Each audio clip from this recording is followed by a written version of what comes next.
के लिए, चाहे ड्रग अब्यूज़ का चलन कहिए, चाहे ये जितनी भी आलूदगी से भरी हुई गंदी चीज़ें हैं, ये तभी पॉसिबल होती है जब पुलिस और क्रिमिनल्स का नेक्सस होता है। कोई भी नाके से गाड़ी नहीं गुजर सकती है, कोई भी चीज़ ड्रग्स का चलन बढ़ नहीं सकता है जब तक पुलिस का साथ ना हो। कोई भी लैंड ग्रैब्स नहीं होती हैं जब तक एडमिनिस्ट्रेशन साथ ना हो। तो ये ब्लैक शीप्स जो हैं, ये तो पुलिस में भी हैं, एडमिनिस्ट्रेशन में भी हैं और सोसाइटी में तो है ही हैं। जम्मू को मंदिरों का शहर कहते हैं, तो कल मंदिर शहर चोरों का शहर कहेंगे, या टोल प्लाजा का शहर कहेंगे, या क्रिमिनल एक्टिविटीज़ का शहर कहेंगे, या देह व्यापार का शहर कहेंगे, तब जाके पता चलता है हमारे जो बड़े लोग हैं, कि ये हमारे जो बुज़ुर्ग हैं, कि ये कैसा जम्मू था और आज ये कैसा जम्मू बन गया। लेकिन अभी अगर आंखें नहीं खुल रही हैं उन लोगों की जो सेंसिटिव जगहों पे हैं, जिनके इलाकों में प्रोस्टिट्यूशन चलती है या ड्रग माफिया फ्लोरिश होता है, अगर वो नहीं करते हैं तो अल्टीमेटली जाके। आप देख रहे हैं न्यूज़ सेवन इंडिया और मैं हूं अरफाज अहमद डैंग। आज खास बातचीत में हमारे साथ मौजूद हैं senior journalist mister Sohail Kazmi sir. बात करेंगे जम्मू कश्मीर के हालात पे और बात करेंगे जिस तरह से जम्मू में आए दिन जो है क्राइम का ग्राफ जो है लगातार बढ़ता जा रहा है।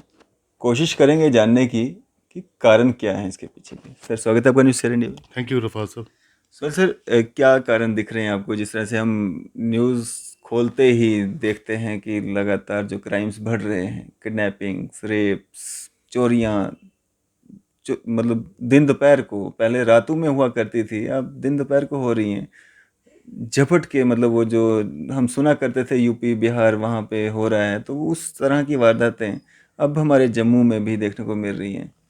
अरफाज साहब, पहले तो ये है कि पिछले 1-1.5 साल से पूरे हिंदुस्तान में खासकर कोविड के बाद एक रिसेशन का दौर शुरू हो गया। रेडी वाले से लेके इंडस्ट्रियल यूनिट्स तक तकरीबन बंद हो गए। जो मुलाजम पेशा प्राइवेट सेक्टर में हैं वो बिना रोटी के हैं, बिना काम के हैं, और प्राइवेट ऑनर्स ने उनको रिहेबिलिटेट भी नहीं किया क्योंकि उनके पास खुद काम नहीं था, तो करेंगे क्या। और जो कोविड की सिचुएशन से हम बाहर निकले हैं, जहां सरकार की तरफ से थोड़ी सी राहत होनी चाहिए थी या इकोनॉमिकल रिसेशन को दूर करने की चीज़ होनी चाहिए थी, आपने देखा कि पेट्रोल, वेजिटेबल्स, एसेंशियल कमोडिटीज़ जितनी भी है उनके रेट डबल से भी ज़्यादा हो गए। इस सारे माहौल में, और गवर्नमेंट ऑफ इंडिया का सेंसस है कि out of 120 crore we have 60 crore people living on 25 rupees per day. जी। तो बैकवर्डनेस और पॉवर्टी का लेवल आपके सामने है।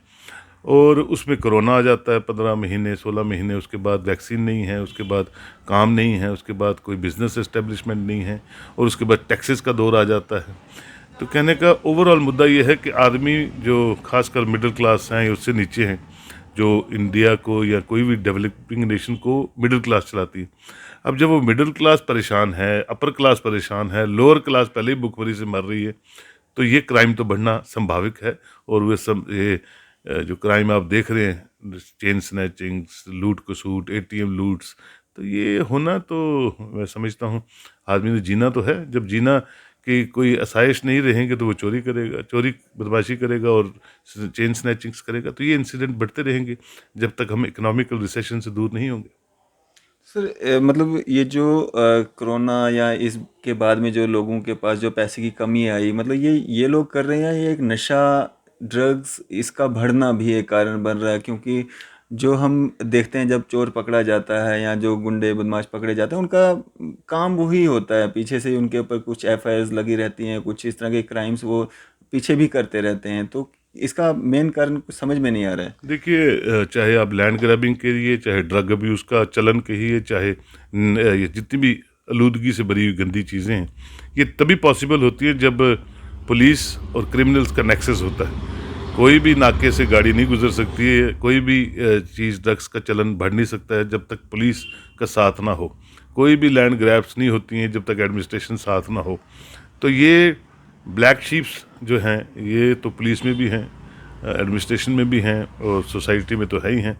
और वो जो आप जिसकी तरफ आप इशारा कर रहे हो कि एक आदमी 10 बार ड्रग्स के केस में कन्विक्ट हुआ, 11वीं बार वो फिर ड्रग्स का ही काम कर रहा है क्योंकि उसका प्रोफेशन है। और अगर वो 2 करोड़ की कंसाइनमेंट करता है और 10 लाख रुपए उसको लग जाता है छोड़ने छुड़ाने में, तो उसको कोई फ़र्क नहीं पड़ता क्योंकि ढीठ आदमी है, तो वो उसी काम में मुलव्वस रहते हैं और समाज में वो चीज़ बेचते हैं जिसकी ज़रूरत नहीं होती, लेकिन उनको पैसा मिलता है। तो ये सब चीज़ें जो हैं लॉ इन्फोर्सिंग एजेंसी जितनी भी हैं उनको देखनी चाहिए और लॉ इन्फोर्सिंग एजेंसीज पे कोई मैकेनिज्म होना चाहिए कि वो रियल कल्प्रिट्स को पकड़े और स्ट्रिक्ट लॉज के तहत उनको बुक करें, एक ताकि उनको सबक मिले कि ये काम नहीं करना है। लेकिन ऐसा होता नहीं है। लॉ इन्फोर्सिंग एजेंसीज उनके साथ मिल जाती है और ये फ्लोरिशिंग ड्रग अब्यूज़ जो है बढ़ रहा है और ये जो लूट खसूट है बढ़ रही है।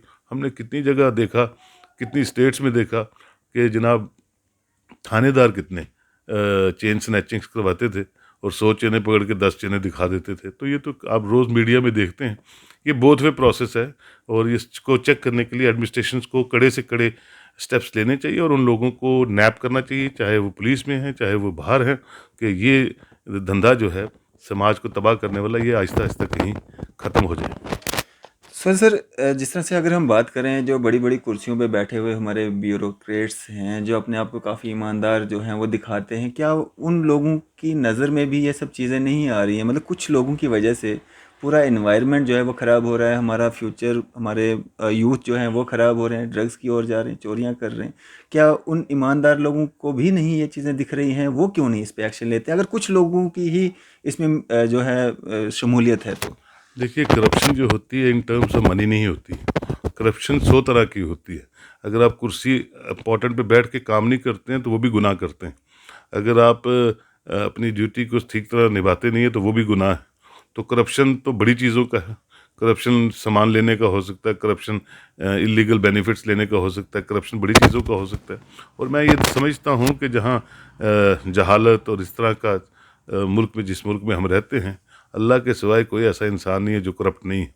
तो ये कहना कि यहाँ ऑनेस्ट लोग हैं, और एक चीफ मिनिस्टर ने यहाँ कहा एक बार फ्लोर ऑफ द हाउस पे कि जो मेरे करप्ट अफसर है वो ज़्यादा काम करते हैं बनिस्बत ऑनेस्ट अफसरों से। तो ये एक ऐसी फोबिया सा है कि ये जो अफसर हैं ये नमाज बहुत पढ़ते हैं तो इसलिए ये बड़े शरीफ है, और सबसे ज़्यादा करप्ट वही निकलते हैं। यहाँ ये टीका बहुत बड़ा लगाते हैं तो ये अपनी चेयर पे बैठते हैं। ऐसी बातें नहीं होती हैं। करप्शन हमारी नर्व्स में है और इसको इरेडिकेट करने के लिए दिन ब दिन जितनी बीमारियां बढ़ रही हैं, अगर कोविड में भी कोई नहीं सुधरा, जिस बीमारी का पता नहीं था, जिस बीमारी का इलाज नहीं था, तो मैं समझता हूँ वो कभी नहीं सुधरेगा।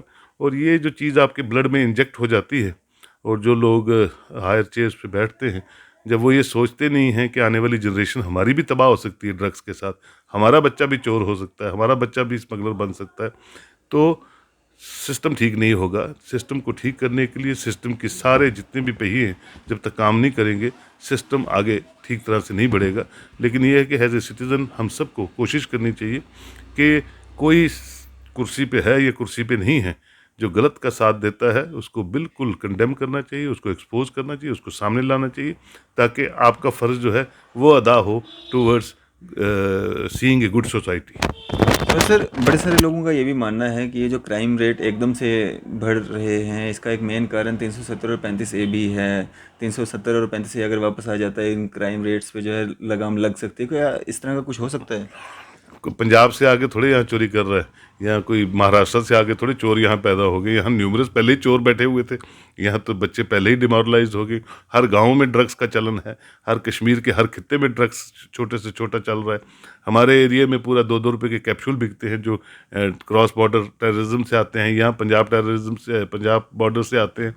तो ये चीज़ें तो कहना फजूल है कि आर्टिकल 370 का ड्रग्स के साथ क्या लेना देना है, या आर्टिकल 370 का बाकी चीज़ों से क्या लेना देना है। आर्टिकल 370 एक स्पेशल प्रोविज़न था जो बीजेपी ने नहीं रखा, उनके मैनिफेस्टो में था।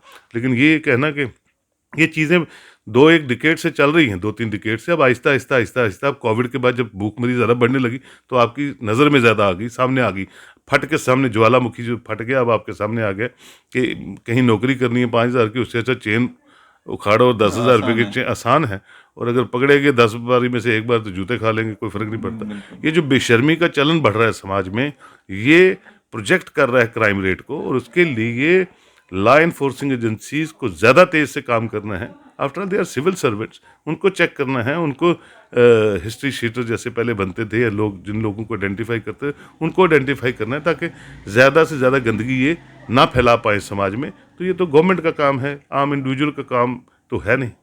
सोहेल सर, एक क्राइम और भी जो बड़े धड़ल्ले से जो है अपना पैर जो है पसार रहा है, देह व्यापार का। काशिम नगर की बात करें हम, जीवल की बात करें हम, हर बच्चे बच्चे को पता है कि इस तरह का व्यापार जो है यहाँ पे होता है, लेकिन एडमिनिस्ट्रेशन को पता नहीं है। कुछ कार्रवाइयाँ भी देखने को मिलती हैं कभी कभार, लेकिन उस तरह की कार्रवाई नहीं देखने को मिलती है कि एक सबक मिल सके कि दोबारा किसी ने वो काम फिर से शुरू करना है तो साल 2 साल निकल जाएं और जो आम शहरी हैं, इज़्ज़तदार लोग हैं, जो अड़ोसी पड़ोसी हैं, उनको एक राहत की सांस मिल सके। वो चीज़ें देखने को नहीं मिलती हैं। क्या एडमिनिस्ट्रेशन को दिख नहीं रहा, नज़र नहीं आती हैं चीज़ें? बिल्कुल सब कुछ दिखता है एडमिनिस्ट्रेशन को। एडमिनिस्ट्रेशन की भी उतनी आंखें जितनी आपकी मेरी हैं।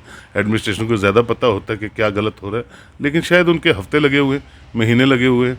वो जो एरिया हैं वो फ्लोरिश हो रहे हैं, और अगर वो पकड़े भी जाते हैं तो छूट जाते हैं। जो अभी तो फ़र्क नहीं पड़ता है, लेकिन जैसे जैसे ये चीज़ें ज़्यादा बढ़ेंगी, जब हम जम्मू को मंदिरों का शहर कहते हैं, तो कल मंदिर शहर चोरों का शहर कहेंगे, या टोल प्लाजा का शहर कहेंगे, या क्रिमिनल एक्टिविटीज़ का शहर कहेंगे, या देह व्यापार का शहर कहेंगे, तब जाके पता चलता है हमारे जो बड़े लोग हैं, कि हमारे जो बुज़ुर्ग हैं, कि ये कैसा जम्मू था और आज ये कैसा जम्मू बन गया। लेकिन अभी अगर आंखें नहीं खुल रही हैं उन लोगों की जो सेंसिटिव जगहों पे हैं, जिनके इलाकों में प्रोस्टिट्यूशन चलती है या ड्रग माफिया फ्लोरिश होता है, अगर वो नहीं करते हैं तो अल्टीमेटली जाके वो भी कटहरे में कहीं ना कहीं खड़े होंगे, सोसाइटी को जो तबाही का रास्ता बता रहे हैं, और वो भी कहीं ना कहीं उसको जवाब देना पड़ेगा उनको भी। सर अगर इस तरह का कोई चलन शुरू हो जाए, जिन अधिकारियों के मतलब क्षेत्र में वो चीज़ें हो रही हैं, गलत एक्टिविटीज़ हो रही हैं, और वो अधिकारी के खिलाफ जो है प्रूफ भी आ जाते हैं, उन अधिकारियों के खिलाफ भी उसी तरह का जो है कार्रवाई की जाए, उसको ट्रीट किया जाए, ताकि जो दूसरा अधिकारी वहाँ पे आता है वो जो अपना काम जो है पूरी ईमानदारी से कर सके। इस तरह का अगर चलन हो, कुछ इस ऐसा देखने को मिले, इस तरह का एक्सपेरिमेंट हो सकता है कुछ इसमें तब्दीली आ जाए? बिल्कुल हो सकता है। आप लोगों का, हम लोगों का काम है और हम करते भी हैं। हमारे नज़र में भी वही है, जो जायज़ है उसको जायज़ तरीके से बताएं, और जो नेगेटिव है, गलत है, समाज को तोड़ रहा है, ड्रग भी उसको बढ़ा रहा है, देह व्यापार को बढ़ा रहा है, वो कोई भी हो, पुलिस वाला हो, एडमिनिस्ट्रेशन हो, कोई भी हो, हमारा पूरा फ़र्ज़ है, हक भी है और जवाबदेही भी है कि हमें उन लोगों को सामने लाना चाहिए। और उन लोगों के लिए भी वही कानून है जो एक चोर, बदमाश, ड्रग ट्रैफिक के लिए है, तो उनको उनके तहत बुक करना चाहिए। लेकिन बड़ी बदकिस्मती है कि होता नहीं है वैसा। कानून तो सबके लिए एक जैसा होता है, लेकिन वो ट्रीटमेंट सबको एक जैसा मिलता नहीं है।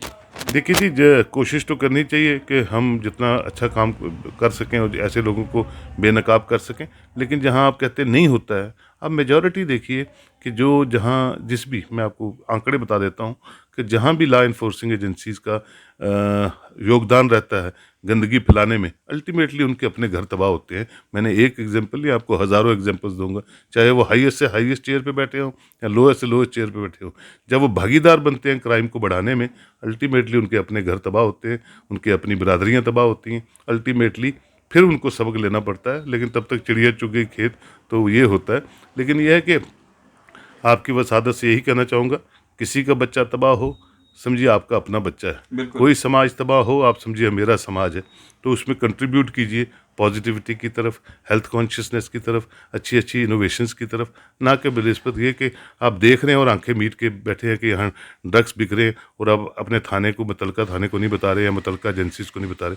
मैं सब कहता हूँ वो भी एक गुनाह है। हमें सबको मिल के इसकी तरफ एक मुहिम की तरह काम करना चाहिए, और उन लोगों को सामने लाना चाहिए जो बेचते हैं, जो खरीदते हैं, जो देह व्यापार करते हैं, जो खरीदार, ताकि हम एक सभ्य समाज के सभ्य सिटीजन होने के नाते एक सभ्यता के साथ अपने शहर में रह सकें।